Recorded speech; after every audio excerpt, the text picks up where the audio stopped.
কখনো অন্যদের কথা শুনে নিজেদের সম্পর্ক খারাপ করো না, কারণ সম্পর্কটা নিজেদের, অন্য কারণ না। কিছু তারিখ, কিছু সময়, কিছু মুহূর্ত, কিছু মানুষকে চাইলেও ভোলা যায় না। সদা সর্বদা অন্তরের স্থলে তারা থেকে যায় কোথাও না কোথাও। লোকে কি বলবে তা ভেবে নিজেকে কখনো পিছিয়ে রেখো না, কারণ জীবনটা তোমার, লোকের না।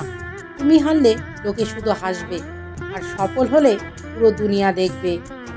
যে মানুষটা প্রতিনিয়ত তোমার অবহেলা সহ্য করেও তোমার পাশে থাকছে, তাই বলে তুমি কি ভাবছো মানুষটা সস্তা? না, আসলে মানুষটা সস্তা নয়। মানুষটা তোমাকে হারাতে চায় না। তার ভালোবাসার গভীরতা তুমি কখনোই বুঝতে পারোনি।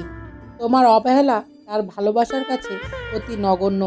লক্ষ কোটি হাজার গুণ শক্ত তার ভালোবাসা। মানুষটার যত্ন নাও।